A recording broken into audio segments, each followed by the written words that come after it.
On episode 243 of the 40 Plus Fitness Podcast, we meet Bill Pierce and Scott Murr and discuss their book, Runner's World, Train Smart, Run Forever. You can find the full show notes for this episode at 40plusfitnesspodcast.com/243.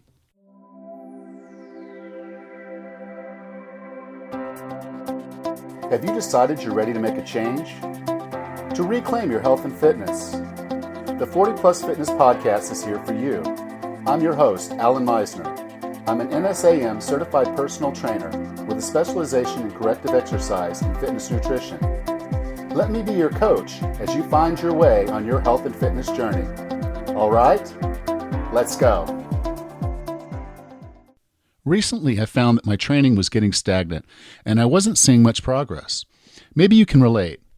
Despite the hard work, it looks like you're standing still, like running in deep sand. So I hired a personal trainer to coach me and be a strength coach. Now, he pushes me through my workouts, keeping me focused on the progressions. He also provides accountability. He's in the gym every morning with me 3 times per week, so I know he's going to be there, again, just that little push that gets me out of the door each morning. And he gives me programming, and that programming kind of keeps my workouts fresh because he's bringing up things that I hadn't really tried before, hadn't tried in that order or with those number of repetitions. So it kind of keeps it challenging for me in a way that I might not be able to do for myself.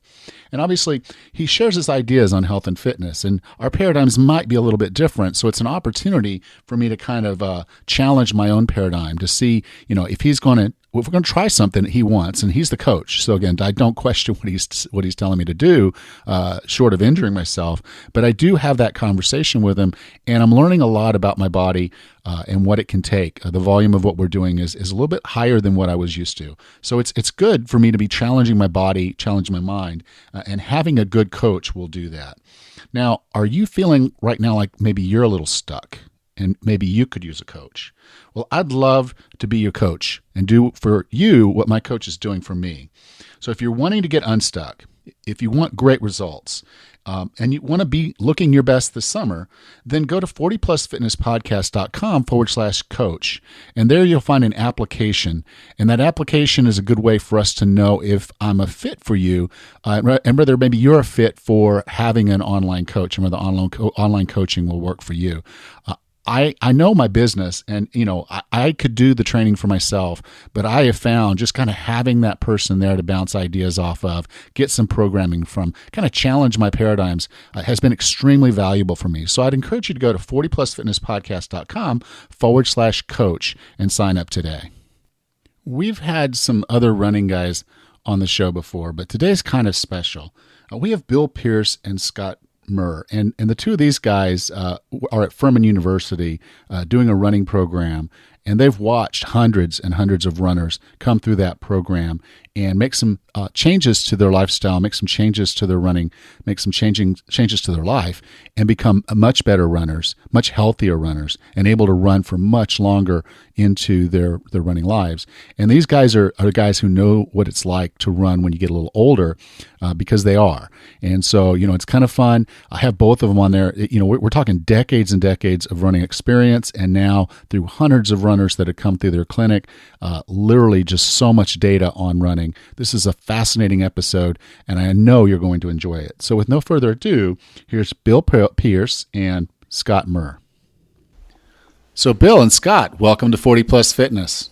Thank you. We're glad to join you. Looking forward to it.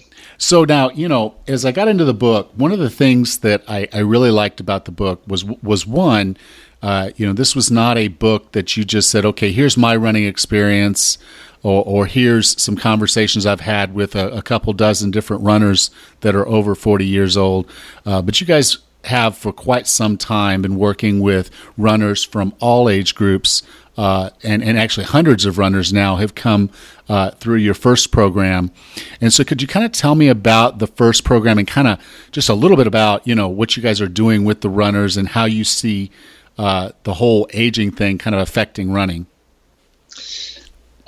Scott and I have been running together for 35 years and enjoyed many workouts and many training plans. In 2003, he and I and another colleague, Ray Moss, formed and established the Furman Institute of Running and Scientific Training.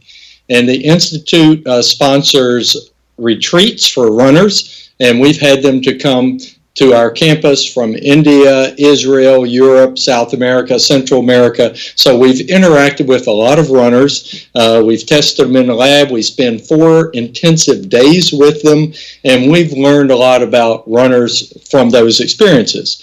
We also hear from runners and correspond. We've received more than 10,000 messages from runners, largely those who read our first book, Run Less, Run Faster, Runner's World, Run Less, Run Faster. And we've responded to every one of them, and that also has given us a lot of knowledge about runners and their behaviors. Bill probably actually knows the calculated average, but most of the runners that have actually come to Furman to visit with us and experience running with us have actually been over 40. We've had very few that have been under the age of 40. I would guess one of our oldest runners has been 70. 79, in fact. Yeah. Wow. Yeah. So now, one of the other things you had in the book that I really enjoyed was the case studies. And one of them in particular was a guy named Brian Joel. And the reason I guess he resonated with me is he kind of echoed me in a lot of ways of, being reasonably athletic when he was younger, kind of getting into his career. He started a business in his case, but having a career and being very successful in his career, but finding himself around 50 years old and saying, okay, I got to do something. And he set a goal to run a marathon in under 4 hours. And I can tell you that even in my fittest days, running a marathon under 4 hours is quite an accomplishment. And he kept injuring himself. He couldn't quite get to that time. And he came to your workshop. He started working with you guys. And he changed up his training program. And the injuries and things that had prevented him from being able to meet those goals, he effectively now is a much better runner at 60 than he was at 52, which I thought was just phenomenal, the work you guys are doing there. Yeah, Brian is the poster child for our program and for really what aging runners should be doing. And you're exactly right. He found himself immersed in his business, his professional life, and his social life also wasn't contributing to being a fitter individual.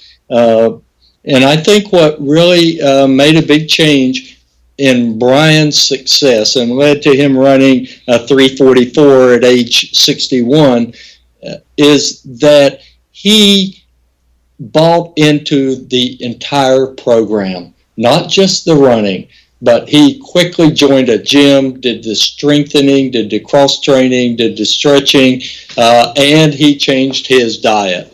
And that just can't be ignored because nutrition and weight management is critical for the aging runner. Yeah. I think one of the other things that Brian did very successfully that really aided his efforts was the fact that he was very open-minded. So many runners seem to get stuck in a mindset, especially those runners who've been running since they were much younger. Well, if I did it this way when I was 20 or 30, that's the way I should continue. But Brian was a very open-minded runner and consequently didn't seem to have these preconceived stereotypical views about strength training or other topics like cross training. And so I think his open-minded nature also helped his efforts. Yeah. And I think that's one of the things we struggle with is, particularly, me coming up initially younger, I did a lot of running. And, you have all these, I don't know where that, I guess maybe they're what we would call bro science in the weightlifting world, but we've got the same thing going on with running, is that you guys actually had said something in a book about how concrete is not actually any harder on you than running on asphalt, which I don't know why. I've always felt asphalt was safer and easier to run on, but I guess it was just all in my head.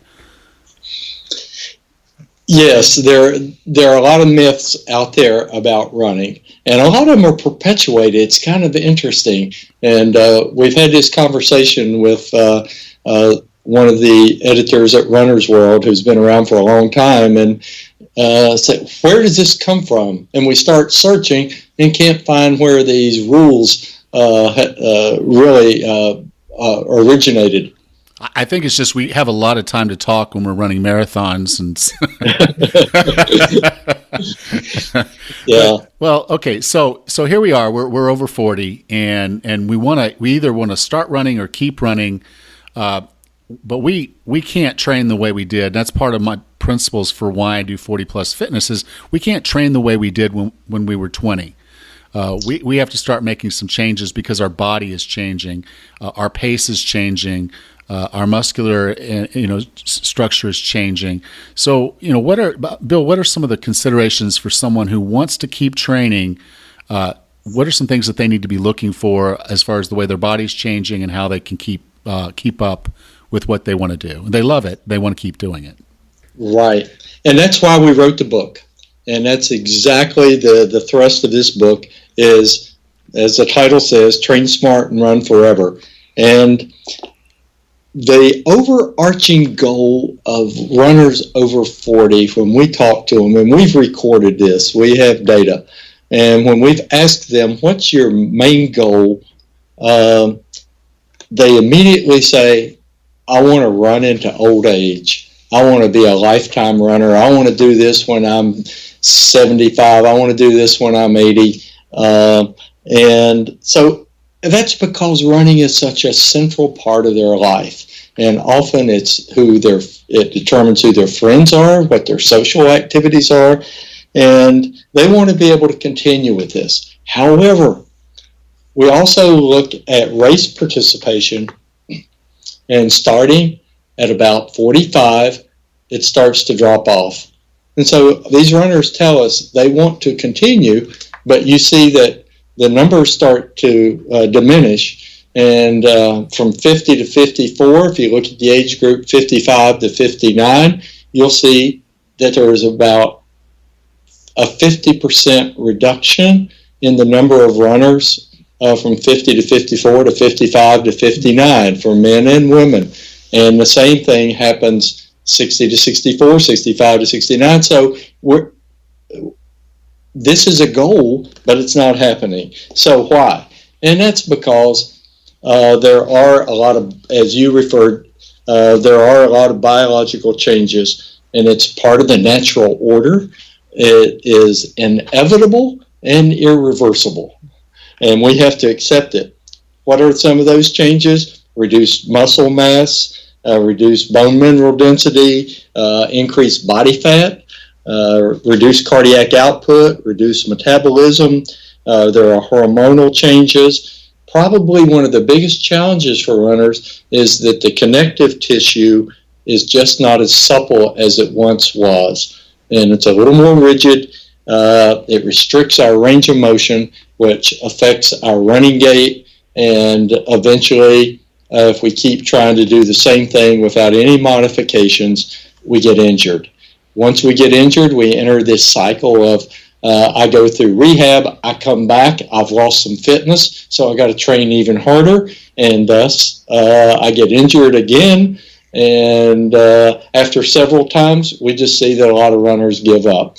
I can't tell you how many of Scott and my friends and colleagues here at the university are ex-runners, and it's because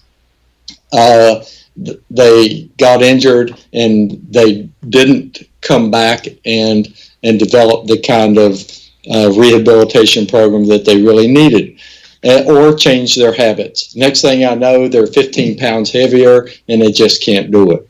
So we have developed a program to try to help runners to avoid that. What do they do? That's why we emphasize more than just running. Runners like to run, just run. And cross training, strength training, stretching are vital to battling the aging factor. Yeah. I think to add to Bill's comment, I think one other thing is as we get older, that we probably don't give enough value to is the recovery component. And Bill always likes to say that it's expectations that lead to frustration, but so many of us expect our bodies to respond quicker or quickly or as quickly as they used to. But since our bodies are aging, they don't respond quite so quickly, which means we might need a little more time between our workouts or our hard runs. But if it's on a schedule, a lot of runners feel obligated to do it. Yeah. When in fact their body hasn't adequately recovered from yesterday or the previous day's workout. And I think that's the other challenge is somewhat the ego of it. When you're watching your race times get a little slower, despite how hard you're training, and maybe you're even now trying to train a little harder to prevent that from happening, and not recognizing that, unfortunately, you're going to peak at some point with your speed, with your race times, and then yes, there is going to be a gradual slowing down. And Bill, you said it very well in the book. The way you kind of said it is you actually do things to make running still exciting, despite the fact that you can't necessarily keep up with Scott right now. That's right. And we have a number of mechanisms and design workouts in order that we're both out there training together, but no longer side by side. Until the end. That's right. But one of the things that's so important, I think, that we provide aging runners is how to set realistic goals. And it's a little bit hard because in your mind, a runner, I've heard runners say, I just can't seem to accept that I'm no longer a 40-minute 10K runner, or I can't accept that I'm no longer a 3:30 marathoner. And so we sit with them, and they almost seem relieved when we describe, what the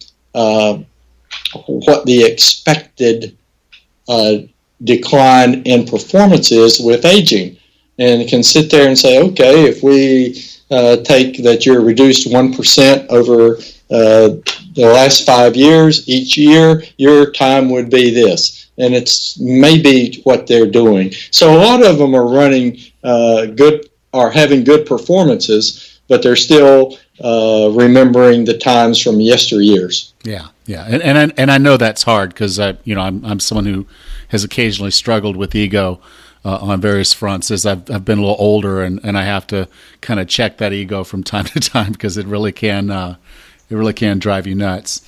So Scott, when you guys had cross training in here, I was actually did a fist pump in the air because I thought this is awesome.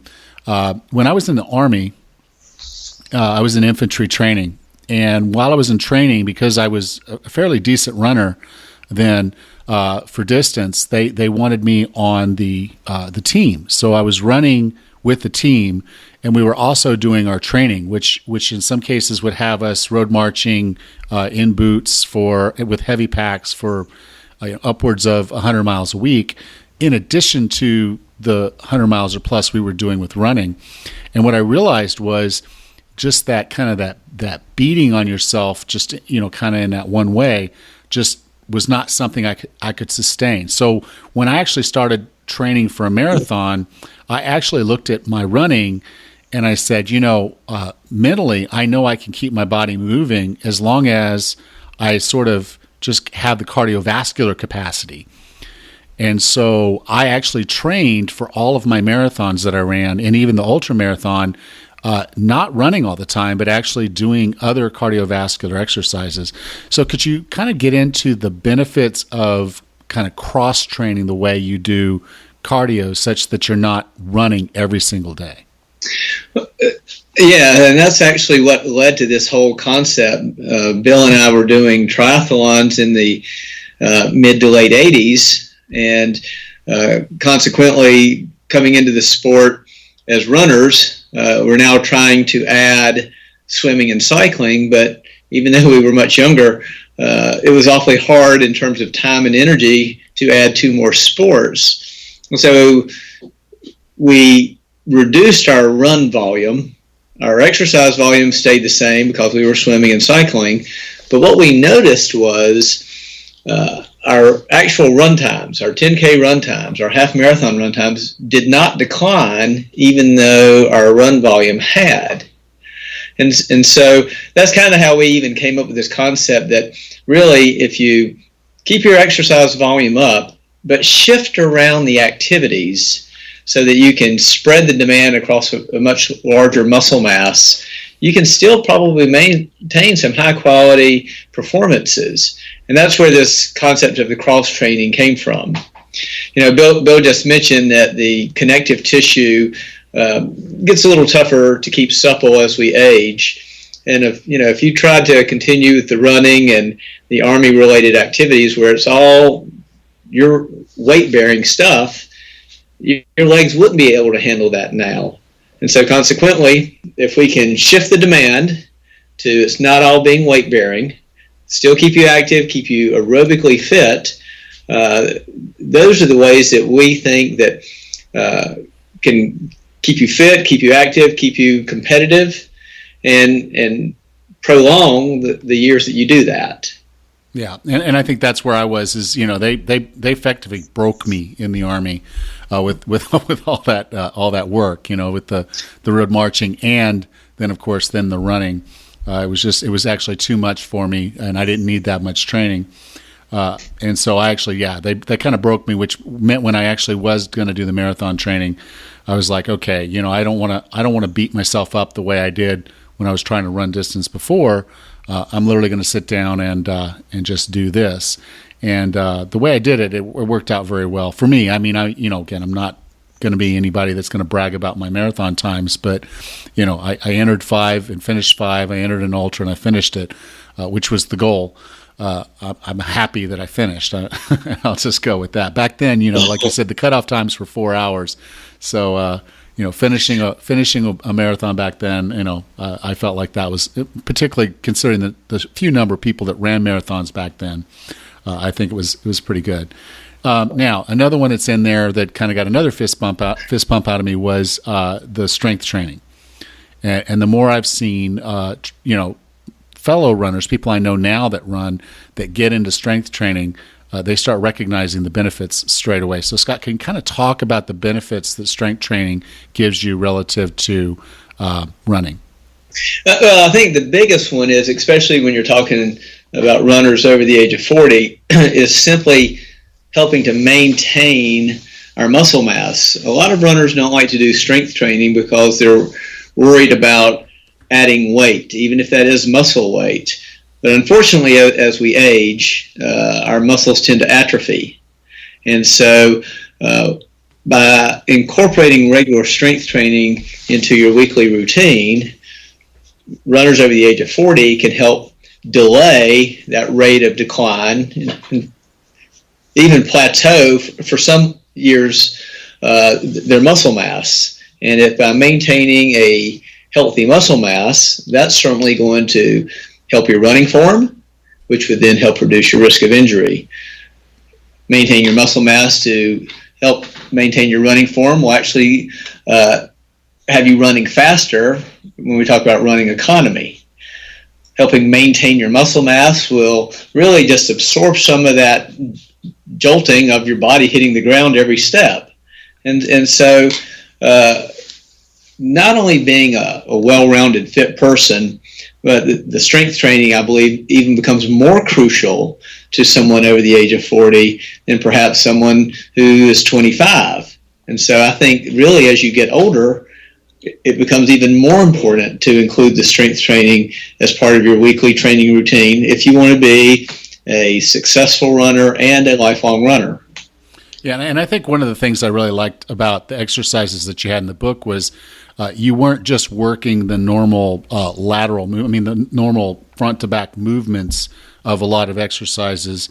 You actually had some lateral movements in there that was going to provide some stability and strength in ways that you don't get because people build strength running. There's a natural strength to your legs in the capacity to run, but it is it is single directional versus when you do some of these exercises in a lateral plane, you're now actually building muscle that's going to support your capacity to protect your body. Well, one of the things that I think Bill and I have discovered is, and really as educators, we are promoting physical activity. And while certainly strength training is valuable to a runner, strength training is valuable to anybody. And ultimately, we want people to be healthy, active people.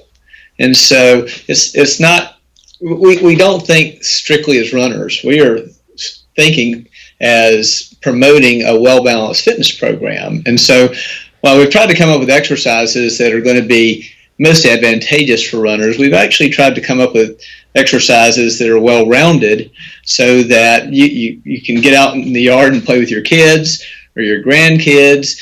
You can do some events that may, a cross-country event. There was a cross-country 5K here in town last weekend. Well, that is a much more demanding than a 5K on the road. And a person who is strong and fit and can handle some of those lateral movements is probably going to outperform someone who is just a fast runner.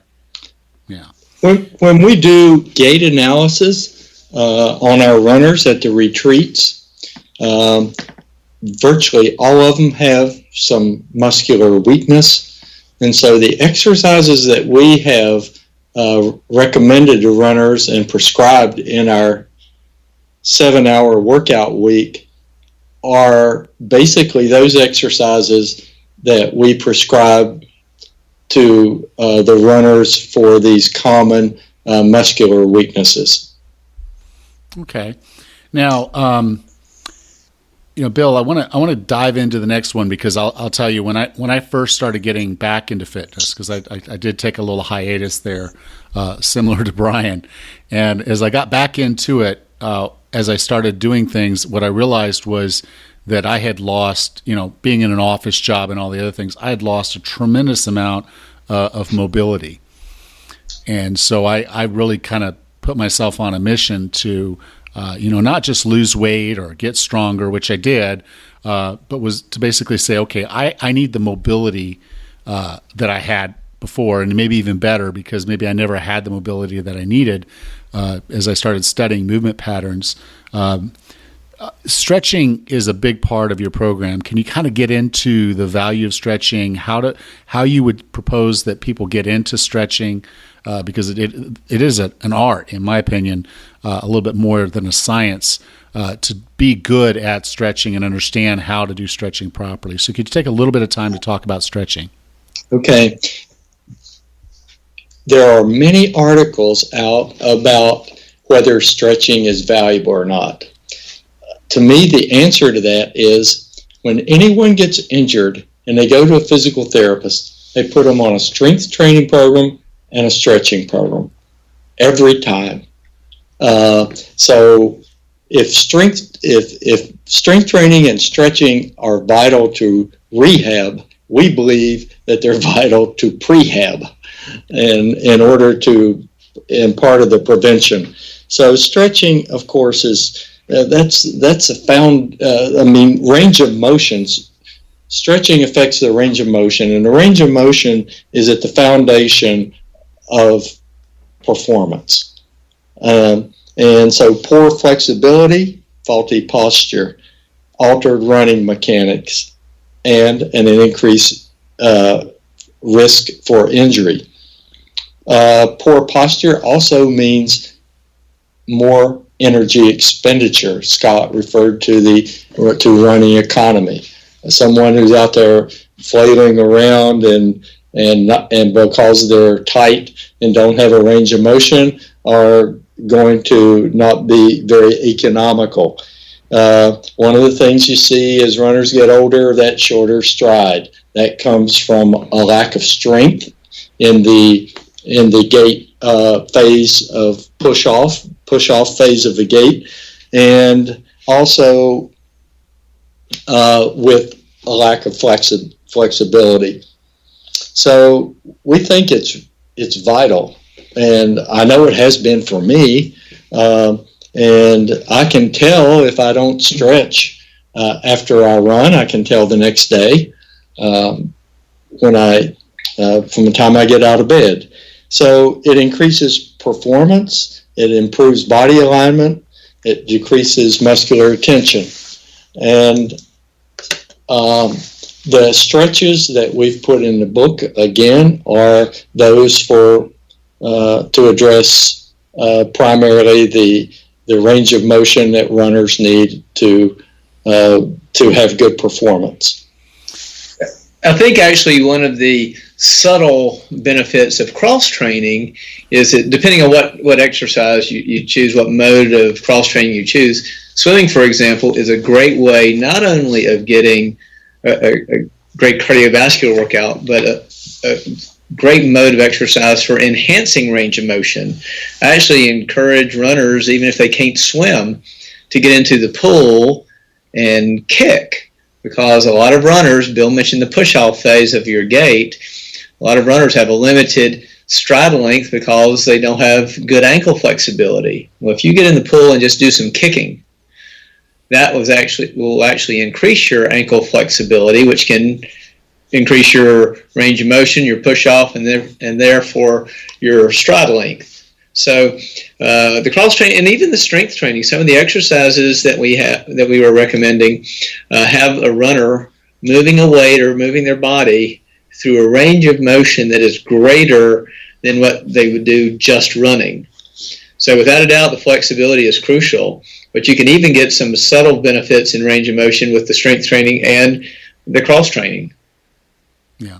So now lately, I'll tell you, my running has been dedicated a little bit more towards the mud runs, the obstacle races, kind of the mid-range area, which I think is, you guys actually recommend that most people kind of run in that general range of the half marathon. And right. So that kind of the mud runs and things like I do are kind of going to put me somewhere between the 10K and the half marathon ranges, obviously with a lot of other stuff to do along the way, which the Spartan I'm going to do in June actually has me, if I can't do an obstacle, I have to do 30 burpees. So that one's going to be a ton of fun.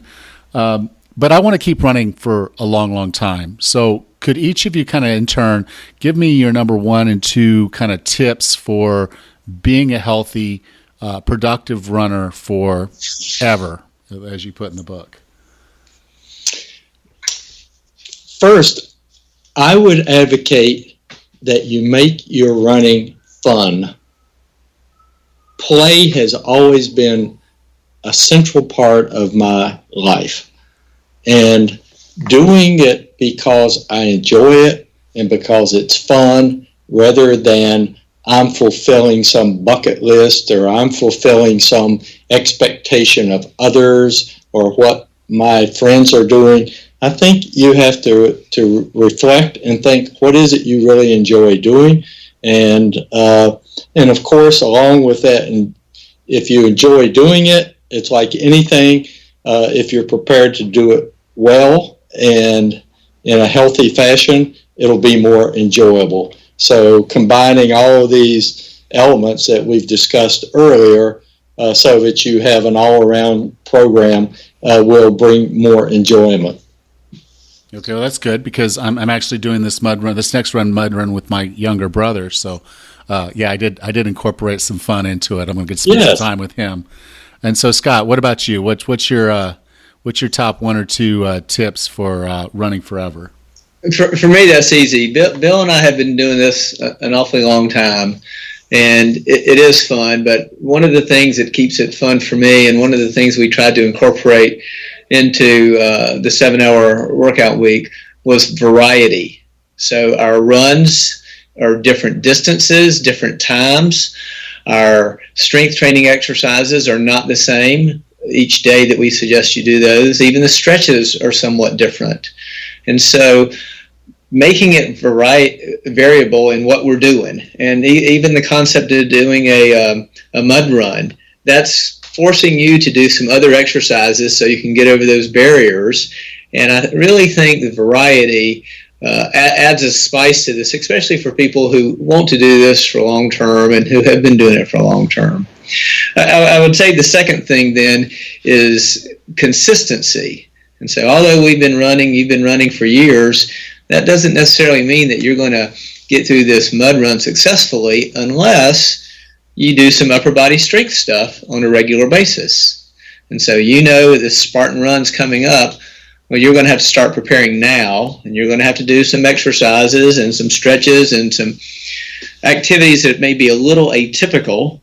But if you do them regularly for the next 6 weeks or however long before your mud run, you'll be able to get over those barriers successfully. So for me, it's variety and it's consistency. Well, I actually hired a friend, a personal trainer. His name's Dave, and he's pushed me pretty hard. So don't worry about the upper body strength. I'm gonna okay, good. I'm gonna be okay when that comes around. But yeah, he's really good and really tough, which I love. But that's just me, the ego sometimes. But yeah, we're really good. So the book is Runner's World: Train Smart, Run Forever. Bill, Scott, I can't thank you enough for being on the show. If someone wants to learn more about the book or learn more about you or learn more about the first program, where would you like for me to go? Well, they can, of course, go to on April 4th, they can go to their local bookstore or any of the online sellers, or they can look at our website, which is FurmanFirst.com. Okay, that's FurmanFirst.com. And this is going to be episode 243. And so you can find the show notes at 40plusfitnesspodcast.com/243. And I'll be sure to have links to both the website and to the book there. So, Scott, Bill, thank you so much for being on the show. It's been our pleasure. Oh, yes. Thank you, Alan. We've enjoyed it.